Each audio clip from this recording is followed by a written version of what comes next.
there's a song that we're working on today, working on the mix of, called Every Night is Friday Night, and I'd written it, I was in London, and I was just walking around the streets, you know, and feeling this kind of energy. There's something about, you know, the big cities, New York and Tokyo and London, and having been in New York for so long, I don't get as inspired by it anymore, but being in London, where I haven't played very much, I got a lot of inspiration, and this one was just a real straight up, like a...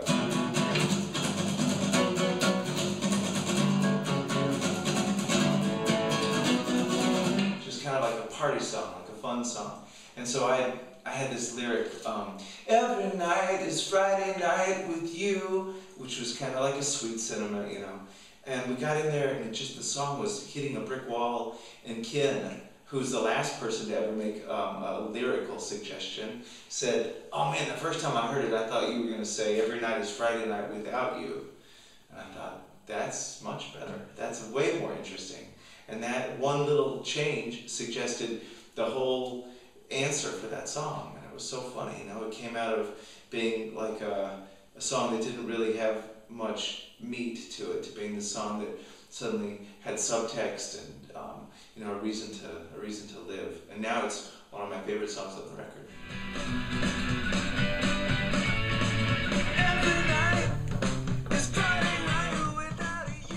As a side note, this guitar I'm playing right now is what we've taken to calling the God guitar. It's Jack Rock's, I think it's like a, I don't even know, 50s, 60s, 40s? I'm not really good with this stuff. But what I do know is that it sounds better than pretty much any 6-string acoustic I've ever played. The pickguard recently came off during someone else's session, and just during our session I burned this little hole into it. That's mine. I made that. But it was so funny. I got here, and the first thing I did was I picked up this guitar and went and sat out by the pool and finished 3 songs and wrote an entire song from scratch. Like while they were loading in all the equipment. Just like a deluge of creativity. It's sparked by playing this guitar, and it's just so special. I took every song on the record and figured out how I could play it in this guitar. You know, transpose it, put it in different keys. You know, maybe move it up and down, just because I wanted to play everything on this guitar. One of the songs that I played on this guitar and sort of loved the sound of was a song. Originally, it had been called "Lover Gonna Run to You," and I had written it when I got asked by Katy Perry's people if I had interest in writing for her record. She was a fan, and it was just a preliminary sort of feeling out. You know, she wound up writing it with some people somewhere, and you know, and it just came out. But I was thinking about, like, could I write for other people, or it's not something I've really done very much. I wrote Fireflies thinking that it would be a duet with Exene Cervenka, and then I wrote a song called 19 thinking that it would be for the band Trio, which was, you know, Emmylou and Dolly Parton and Linda Ronstadt, and none of those worked out for what they were intended. They wound up being good for other things. But in a similar fashion, I wrote this song called "Lover Gonna Run to You," and it was, you know, kind of real simple. The magician is trying to fool you, politician is trying to rule you, but I want to talk to the real you. So when you're gonna be mine, you know, and it had this big chorus that culminated in the line, "Lover Gonna Run to You."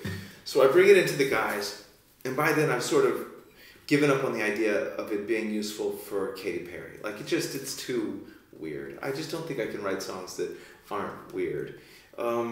So I had tricked it out a little bit and given it an old 97's kind of beat. And I played it for the guys, and everybody liked it, and it seemed like it was working all right. And then there was this mutiny where they all came to me and said, dude, you can't say "Lover Gonna Run to You." I'm like, why? My wife thinks it's romantic. You know? And so we went back and forth for 6 weeks while we were doing all the pre-production, all the recording, and it went down to the last vocal I cut on the record. I gave in, and I wrote a different lyric for the end of that chorus. That's the thing that I liked so much was, "Here I come, lover gonna run to you." It was all the sounds, and it just sounded visceral, and I didn't even care if you could tell what I was saying. I just wanted it to sound like I was kind of grunting a little bit, you know, like an animal. And So I ended up singing "Here I Come, I'm Gonna Be the One for You." So I got my uhs in there, but I took out the lover. But it had a guitar part that was real stiff, and when I picked up this guitar, it just immediately it sort of demanded that I play it in this kind of hammer-on style that I'd never played before.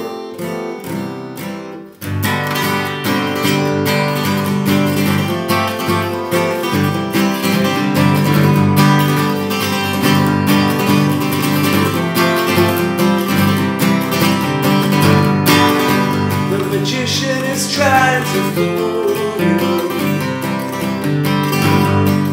Politician is trying to rule you. I want to talk to the real you. So when you're gonna be mine? And it's all that. And then, so the chorus that we ended up coming up for it was, when you're gonna close your eyes, call my name, so long, lost and safe. Your self shines, your heart's true.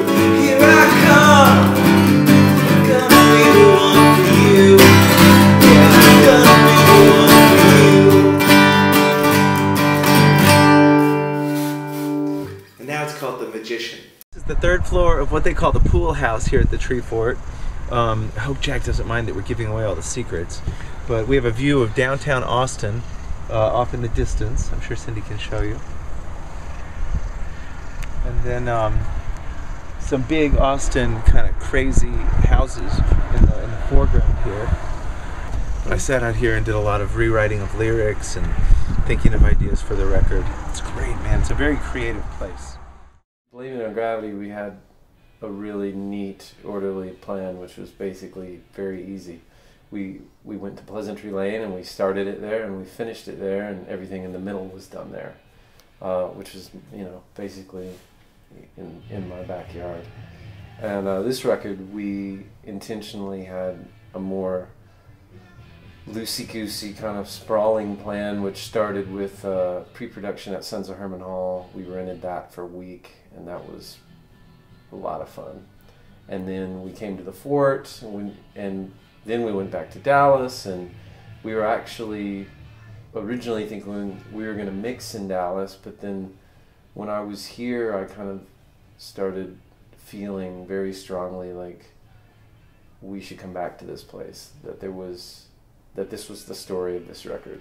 It kind of started here and it needed to end here. So after a few weeks of guitar overdubs in Dallas, we came back and we've been here for about a week, working 16-hour days, mixing to tape, old school, with no recall, which means, you know, if we're listening to mixes in the car, making sure the bass isn't too loud or the vocal is loud enough, or the guitars and everything else. So it's a different way to do things than I'm used to, but it's great. The results have been amazing. Well, the funny thing for me is that I made Blame It on Gravity with the guys, with the 97s, and then I turned around and went back to the same exact studio and made the self-titled solo record I just put out. And the idea of going back to Pleasantry Lane again seemed redundant, but we knew we wanted to work with these, you know, these people again. So we decided we would take it, you know, somewhere exotic and leave it to us to think Austin's exotic, but it is. It's amazing. Just how beautiful it is and how the hill country feels like this other place. You feel like you're on safari. The locusts at night are so loud. It's incredible. Sometimes if you're cutting vocals, you can hear it in the background, like this throbbing sort of, you know, yell of locusts, like 1 billion of them. One specifically in my bedroom on the 3rd floor of the pool house. I feel like Blame It on Gravity was the beginning of something, and this is that thing coming to fruition. You know, we were learning to be grown-ups in a band, you know, and in this new sort of landscape where you depend less on some faceless corporation and you take more responsibility for what it is you're doing. it's not the difference between youth and middle age, but it's sort of like losing some of the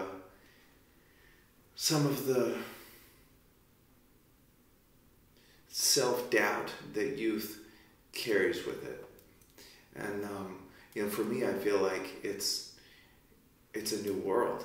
It's like I can do anything, and I worry less about what people are going to think. I worry less about what's the right thing to do, but I have a stronger idea of what it is that I love, and I love what we're getting so far.